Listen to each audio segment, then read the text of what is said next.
What's up, guys? It's Joe McCormick here. Welcome to the channel. So, in today's video coaching, we're going to be talking about business to business sales, more specifically, the ultimate business to business sales process. So, whether you're a CEO, C level executive, entrepreneur, or you're just starting out in B2B sales, this video is designed to help you master the art of selling to other businesses. So, trust me when I say this. B2B sales is a different ballgame than B2C sales or business to consumer sales. It's usually a lot more strategic. It involves a longer sales cycle, and oftentimes the deals are a lot bigger. But don't worry, by the end of this video, you're going to have the tips and tricks that I personally use to sell more B2B deals and help you sell with confidence to grow your business. So let's go ahead and dive in. So before we talk about B2B sales, we first must talk about the basics. What is business to business sales? Well, B2B sales is when a business sells a product or service to another business, not an individual. The buying process is typically a little bit more complex than B2C or business to consumer. Why is this? Well, usually it involves multiple decision makers. It can be one or two C-level executives, or it could be even a board of directors.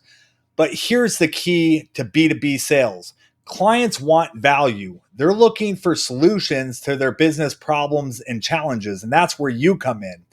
So one of the most critical steps when you start B2B sales is identifying the types of businesses you want to target and who their decision makers are.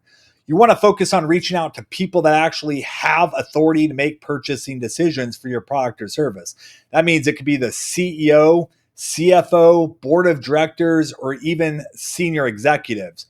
But how do you find those people? Well, there's a couple different ways. One, you can do a Google search of the company that you're looking for. So you can type in something like Next Gen Prep, and then at the end put CEO. And usually with AI technology these days, it's going to tell you who the owner of that company is. You can also use things like LinkedIn Sales Navigator is a really good tool to find local business owners. Zoom Info is a paid subscription, but usually it gives you their C-level executives. It gives you their cell phone numbers, their emails. It's an awesome tool. You can also use your professional network. Make sure that you're going to networking events, whether it's Chamber of Commerce, whether you sign up for a local networking group that deals with business owners within your community. But your professional network can also make introductions. So once you've identified your target businesses and who their decision makers are, it's time to start prospecting. But here's the deal. I don't want you to send a bunch of generic emails or make a bunch of phone calls. You need an actual strategy that works. So the first step that I would do after I create my list is to create a route where you can drop off a small, memorable gift. Now, I would keep this gift under $10. It could be something like a book, maybe it's popcorn, maybe a branded coffee mug, you name it, but I would keep it under $10. Here's what I personally drop off. Now, this is a book I recently published on human capital strategy. It's called Business Growth with Human Capital. I also give a little bit of popcorn. It has a little note that says, just popping in to say hi. And then it has a personal handwritten note as well to the decision maker. Now, here's the deal. When I walk into the business, I'm not trying to meet with the decision maker right then and there. Why? Because usually they're busy. You don't have an appointment. And oftentimes they're not going to meet with you. Maybe they're not even at the location. So what I'm trying to do is simply go to the receptionist and say, can you please give this to John and let him know Joe McCormick stopped by? At that point, I'm going to get a little bit of intelligence from the receptionist, or at least I'm going to try. I'm going to do a little bit of small talk. And in my industry, I'm going to ask a few questions to the receptionist. How many employees do you guys have? Do you guys offer medical benefits? Do you know when the medical benefits renew?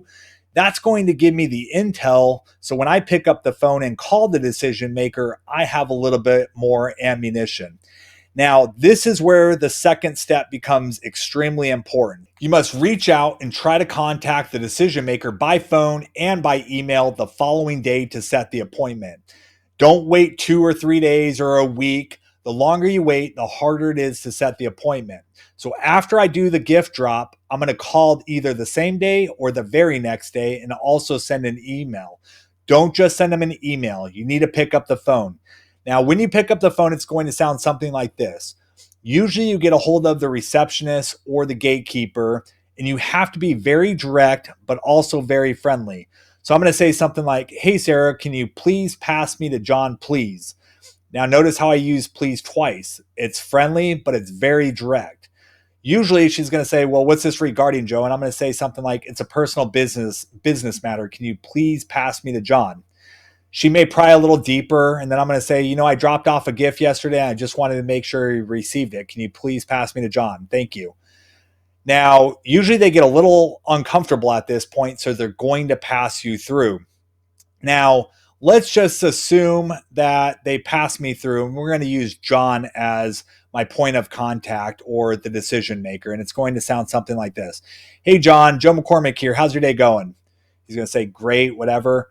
I said, "Listen, I stopped by your office yesterday and I left a gift with Sarah at the front desk. And I was just calling to make sure you received it. Did you receive it by chance?" He's going to reply yes or no.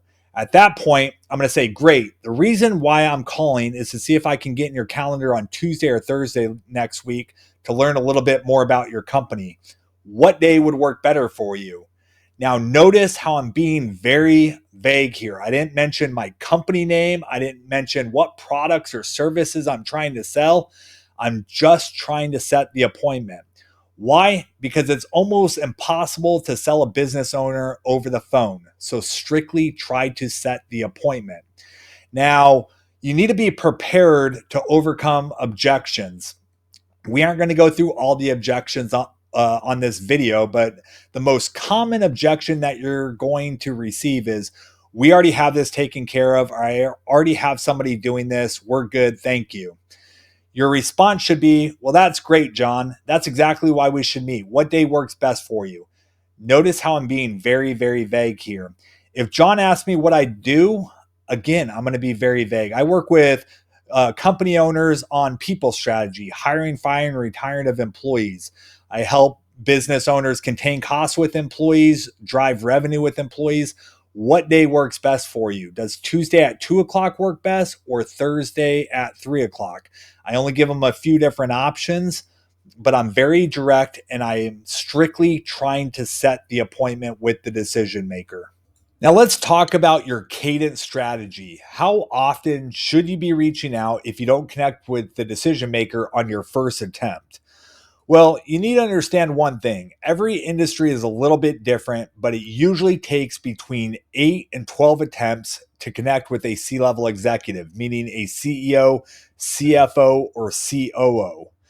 With that in mind, I recommend making 5 different touches the first week. This is a little bit aggressive, but remember, you just dropped off a gift and it's fresh in their mind. So you need to make 5 attempts the first week, and it's going to be something like this. Day number 1, you're going to complete your gift drop. Day 2, you're going to send them an email and you're going to pick up the phone and try to call the decision maker. Day number 3, you're going to pick up the phone again, try to contact that decision maker, leave them a voicemail. Day number 4, you're going to send them another email. And day number 5, you're going to pick up the phone again. After you complete these steps, you're going to limit your contact to only 2 times per week until you hit 8 to 12 contacts.